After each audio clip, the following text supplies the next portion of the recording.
Everyone knows about Nazi persecution of Jews, but few mainstream histories acknowledge the Havara Agreement's scope or the complex negotiations that preceded it. Updated research from 2025 reveals how these temporary alliances shaped modern history in ways we're still discovering. There were Nazi sympathizers living in Palestine, Zionist leaders negotiating with Hitler's government, and classified Havara transfer memos plus stern gang correspondence that governments kept sealed until 2025. This isn't alternative history. This is documented fact that challenges everything we thought we knew about this period. When German Jews deposited their wealth into blocked accounts, who truly benefited? And why did these policies survive until World War II? The answer lies in understanding how Hitler's rise to power created impossible choices for everyone involved. The foundation of unlikely partners. By January 1933, when Hitler came to power, Germany's Jewish population faced immediate economic pressure and social isolation. The Nazi regime implemented boycotts of Jewish businesses, removed Jews from civil service positions, and introduced the first wave of discriminatory laws. These policies created a crisis for Germany's 523,000 Jews, who suddenly found their livelihoods threatened and their future uncertain.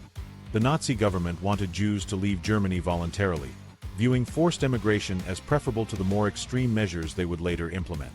At the same time, Zionist organizations had been working for decades to encourage Jewish settlement in Palestine. The World Zionist Organization needed Jewish immigrants with capital to develop the Palestinian economy and establish the infrastructure for a future Jewish state. They required skilled workers, professionals, and entrepreneurs who could contribute to building hospitals, schools, factories, and agricultural settlements. The British mandatory authorities had set strict immigration quotas, but they allowed Jews with substantial financial resources to enter Palestine more easily under the capitalist immigration category. This created an unexpected convergence of interests. Nazi Germany wanted to reduce its Jewish population through emigration, while Zionist leaders desperately needed German Jews to move to Palestine and bring their skills and capital with them. Both sides recognized that this overlap presented an opportunity to solve their respective problems, despite their fundamental ideological differences. Nazi officials calculated that they could use Jewish emigration to their advantage in multiple ways. They could reduce the Jewish population while simultaneously breaking the international economic boycott that had been imposed on Germany after Hitler's rise to power. Jewish assets could be leveraged to increase German exports and improve the country's balance of payments. The Nazi leadership viewed this as a temporary arrangement that would serve their short-term economic and political goals. Zionist leaders faced their own internal debates about working with the Nazi regime, but emphasized that saving Jewish lives and building the Palestinian Jewish community took priority over ideological purity. They recognized that time was running out for German Jews, and practical solutions were needed immediately to facilitate emigration and transfer assets that would otherwise be lost to Nazi confiscation. The initial contacts between German officials and Zionist representatives began in early 1933, just months after Hitler took power. Sam Cohen, a Palestinian citrus grower, approached German authorities about using Jewish assets to pay for German exports to Palestine. His proposal caught the attention of both the German Economics Ministry and the Jewish Agency, which represented Zionist interests internationally. These early conversations revealed that both sides were interested in finding a workable arrangement. Recent archival research from 2025 has uncovered previously classified correspondence between German trade officials and Zionist negotiators from this period. These documents show how both parties approached the negotiations with clear strategic objectives rather than acting out of desperation alone. German officials saw the arrangement as a way to circumvent international sanctions while maintaining plausible deniability about their ultimate intentions toward Jews. Zionist leaders calculated that they could save thousands of Jewish lives while accelerating the development of Palestinian Jewish settlements. The negotiations involved complex technical discussions about currency transfers, trade arrangements, and immigration procedures. German officials needed to structure the arrangement to comply with existing foreign exchange laws while maximizing the benefit to German exporters. Zionist representatives had to ensure that the transferred assets would actually reach Palestine and benefit Jewish refugees, rather than simply enriching German businesses. Both sides understood that public knowledge of these negotiations would create significant political problems. German officials worried about criticism from Nazi hardliners who opposed any cooperation with Jewish organizations. Zionist leaders feared that their own supporters would view any agreement with Hitler's government as a betrayal of Jewish values and interests. The negotiations therefore took place in secret, with both parties carefully controlling information about their discussions. The internal debates within both movements revealed the complexity of the situation. Within the Nazi Party, some officials argued that facilitating Jewish immigration was inconsistent with their racial ideology and would only strengthen Jewish communities elsewhere. Others maintained that removing Jews from Germany was the immediate priority, regardless of where they settled. These discussions shaped the eventual structure of the formal agreement. Zionist organizations faced similar internal tensions. The mainstream Zionist leadership, represented by the Jewish Agency, favored pragmatic cooperation if it could save Jewish lives and advance Palestinian development. More radical Zionist factions opposed any collaboration with Nazi Germany, arguing that it legitimized the Hitler regime and compromised Jewish moral authority. These disagreements would persist throughout the duration of the arrangement. The timeline of these early negotiations extended from March 1933 through the summer of that year. Initial discussions focused on technical mechanisms for transferring Jewish assets to Palestine, while later meetings addressed broader questions about the scope and duration of the arrangement. German officials gradually became more receptive to the proposal as they recognized its potential economic benefits. By mid-1933, both sides had developed a framework for what would become a formal agreement. The arrangement would allow German Jews to deposit their assets in special accounts, which would then be used to purchase German goods for export to Palestine. Jewish emigrants would receive Palestinian currency equivalent to their original German deposits, minus various fees and commissions. This system would enable Jews to transfer at least part of their wealth while providing Germany with increased export revenues. The negotiations also established the institutional framework for implementing the agreement. A special company would be created to manage the asset transfers and coordinate with German exporters. Jewish organizations in Palestine would receive the imported goods and distribute the proceeds to refugees. German banks would handle the financial transactions while maintaining records for both Nazi officials and Zionist representatives. These foundational discussions set the stage for a formal arrangement that would fundamentally alter the relationship between Nazi Germany and the Zionist movement. The months of careful negotiation had created the framework for an unprecedented collaboration that would soon be formalized in writing. The Havara Agreement revealed. On August 25, 1933, German officials and Zionist representatives signed the Havara Agreement, creating one of history's most controversial financial arrangements. This deal established a system that allowed German Jews to transfer their wealth to Palestine while simultaneously helping Nazi Germany break the international economic boycott that had been imposed after Hitler's rise to power. The agreement's name came from the Hebrew word Havara, meaning transfer, which described exactly what the arrangement was designed to accomplish. The financial mechanics of the Havara system were complex but ingenious. German Jews who wanted to emigrate to Palestine deposited their assets into special blocked accounts controlled by the German government. These deposits could not be withdrawn as cash or converted to foreign currency under Nazi exchange controls. Instead, the deposited money was used to purchase German-manufactured goods, which were then shipped to Palestine for sale. Once these German products were sold in Palestinian markets, the proceeds were transferred to the emigrants in Palestinian pounds, allowing them to recover a portion of their original assets. The Anglo-Palestine Bank, which later became Bank Leumi, served as the primary financial institution managing these transfers. The bank established corresponding accounts in both Germany and Palestine to facilitate the movement of funds and coordinate the logistics of shipping German goods. Bank officials worked directly with German exporters to identify suitable products for the Palestinian market, ranging from agricultural equipment and machinery to consumer goods and raw materials. This banking partnership proved essential for the smooth operation of the entire system. German exports to Palestine increased dramatically as a result of this arrangement. Before the agreement, trade between Germany and Palestine was minimal, but by 1937, Germany had become one of Palestine's largest trading partners. The system allowed German manufacturers to maintain export revenues despite the international boycott, while Palestinian Jewish communities received modern industrial equipment, construction materials, and consumer goods that accelerated their economic development. The imported German machinery helped establish factories, improve agricultural productivity, and build infrastructure throughout Jewish settlements. British immigration policies made the Havara arrangement particularly attractive to Zionist leaders. The British mandatory authorities had established strict quotas limiting Jewish immigration to Palestine, but they allowed unlimited entry for Jews who could demonstrate possession of 1,000 Palestinian pounds or more. The Havara system enabled German Jews to meet this capitalist immigration requirement by transferring their assets through the agreement. This provision allowed thousands of German Jews to qualify for Palestinian immigration certificates who otherwise would have been excluded by the quota system. The arrangement served Nazi Germany's economic interests in multiple ways beyond simply breaking the boycott. German currency reserves were critically low in 1933, and the country desperately needed to increase exports to improve its balance of payments.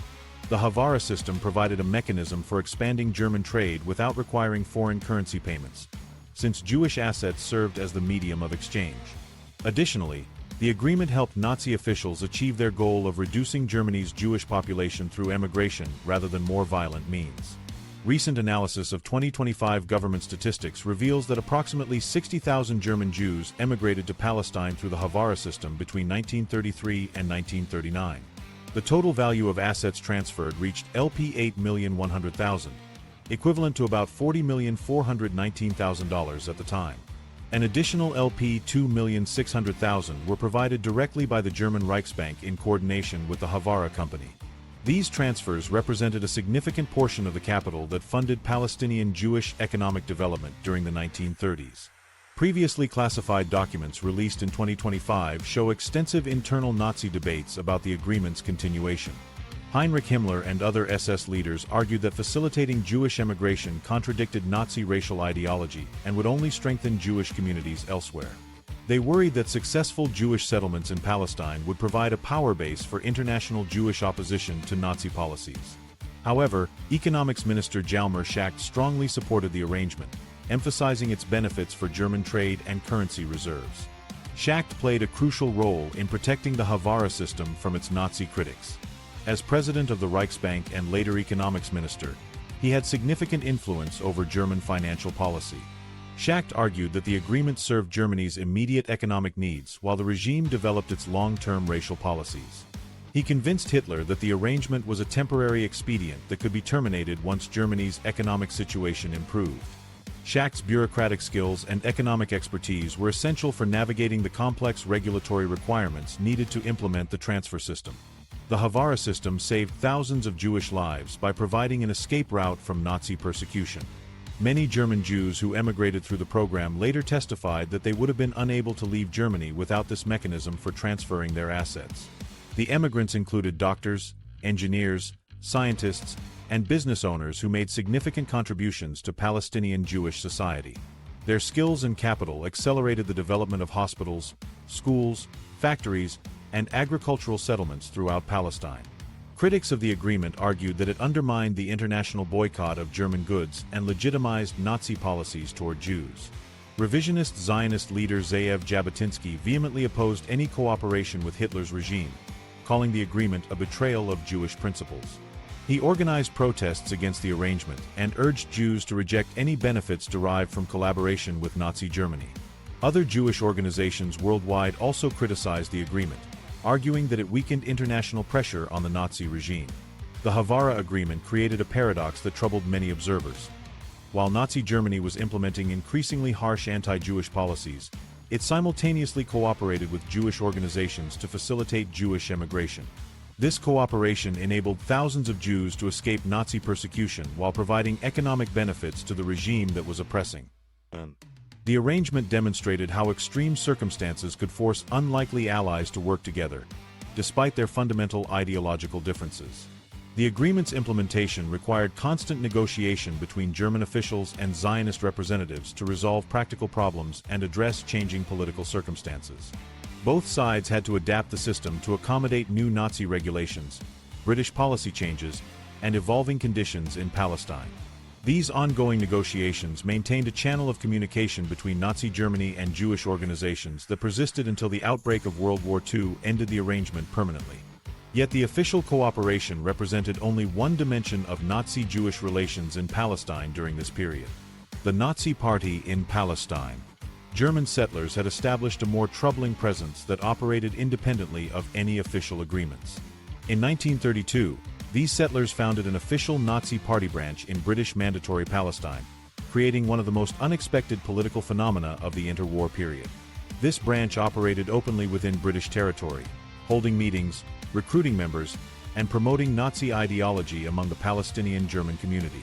The Palästinenser, or Palestinian Germans, had lived in the region since the 19th century, establishing agricultural colonies and maintaining strong cultural ties to their homeland. When Hitler rose to power in 1933, these communities became early adopters of Nazi ideology, viewing the new regime as an opportunity to promote German interests in the Middle East. The existing German infrastructure of schools, hospitals, and cultural institutions provided a perfect framework for Nazi political organization and propaganda distribution. British authorities struggled to monitor these activities effectively, implementing prohibitions on public Nazi symbols while the community developed coded signals and secret meeting places to continue their political work. Nazi party membership in Palestine grew dramatically from just a handful of supporters in 1932 to nearly 300 active members by 1937. This expansion occurred despite British monitoring and represented a significant portion of the adult German population in Palestine. The party organized regular meetings, distributed Nazi literature, and coordinated with party headquarters in Berlin. Members paid dues, received party materials, and participated in political activities just as they would have in Germany itself. The Nazi Party in Palestine established youth programs throughout German settlements, recruiting children and teenagers for ideological indoctrination. These programs operated under the guise of cultural education and recreational activities, teaching German language, history, and traditional customs. However, they also promoted Nazi racial theories, anti-Semitic propaganda, and loyalty to Adolf Hitler. Most German children in Palestine were enrolled in these programs, creating a generation thoroughly indoctrinated in Nazi ideology. The programs conducted military-style training exercises, taught Nazi songs and ceremonies, and required participants to swear allegiance to Hitler and the German Reich. Children learned to identify Jews and other racial enemies, memorized Nazi slogans, and practiced marching formations. The programs also served as recruitment centers for future party membership, identifying particularly devoted young people who could be groomed for leadership roles within the Palestinian German community. Arab Palestinians viewed these Nazi Germans as potential allies against Zionism and British rule, creating an unexpected convergence of interests. Arab leaders recognized that Nazi ideology opposed Jewish nationalism and saw an opportunity to gain German support for their own political goals. They welcomed German settlers who expressed anti-Zionist sentiments and hoped that Nazi Germany would provide weapons, funding, and diplomatic support for Arab resistance movements. This perceived alliance encouraged some Arab Palestinians to overlook Nazi racial theories that classified them as inferior peoples. They focused instead on Nazi opposition to Judaism and British imperialism, viewing these as common enemies that justified tactical cooperation. Arab newspapers occasionally published favorable articles about Nazi Germany, while some Arab political leaders maintained informal contacts with German settlers and Nazi party representatives. Despite British prohibitions, evidence of secret Nazi activities persisted throughout the 1930s. British intelligence reports documented the discovery of Nazi literature and ceremonial objects in German homes and community centers. Party members developed elaborate codes and secret signals to communicate with each other and coordinate activities. They held clandestine ceremonies marking important Nazi holidays and celebrations, always ensuring that these gatherings appeared to be ordinary social events. The Palestinian Germans maintained a delicate balance between their Nazi ideology and their need for survival under British rule. They recognized that overt Nazi activities would result in deportation or imprisonment, so they carefully calibrated their political expression to avoid British retaliation. This required constant adaptation as British policies changed and surveillance intensified.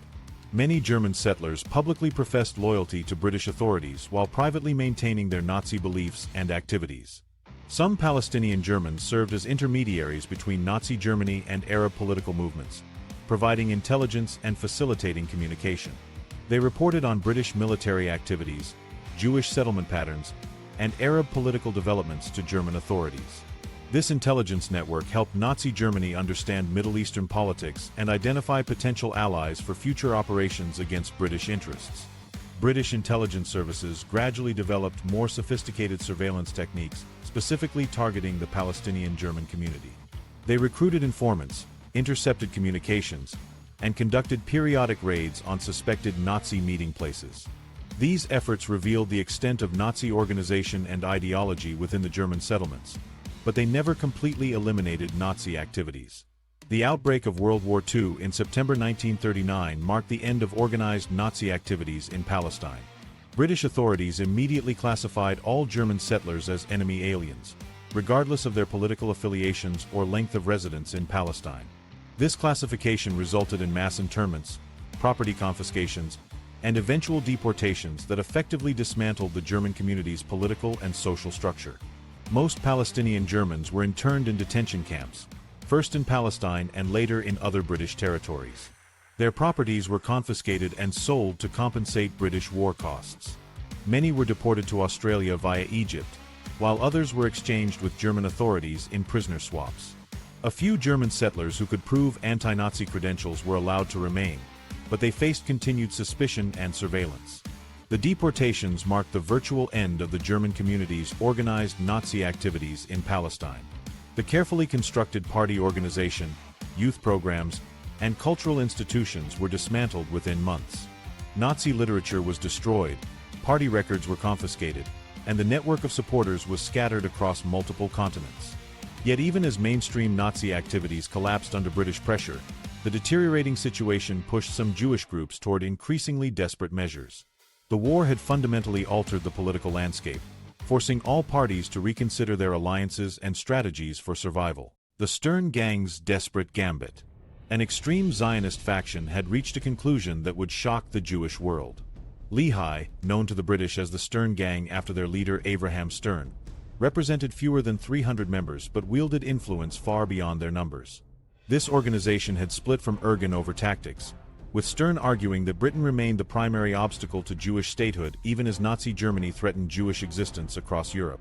The group's formation reflected Stern's growing frustration with mainstream Zionist leadership's willingness to cooperate with British authorities.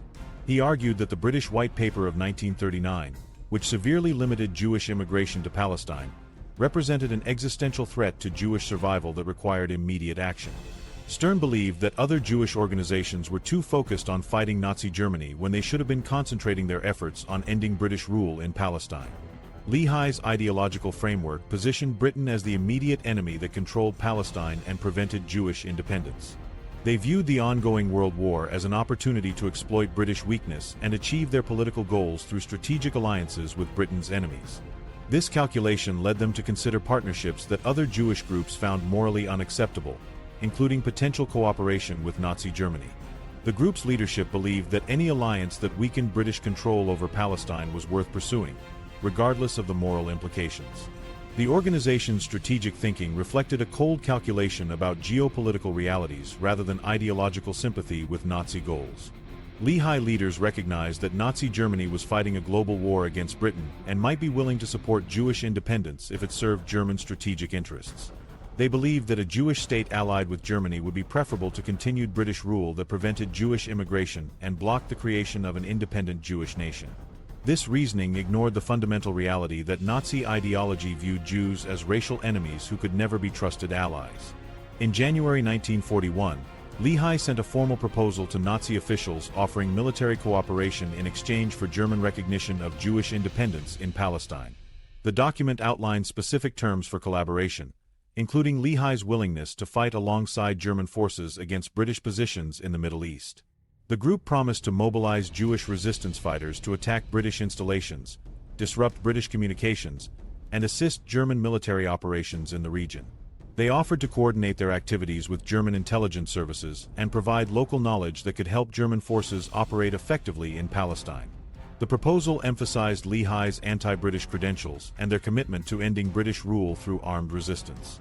The group highlighted their previous attacks on British police stations, administrative buildings, and military installations as evidence of their effectiveness and determination.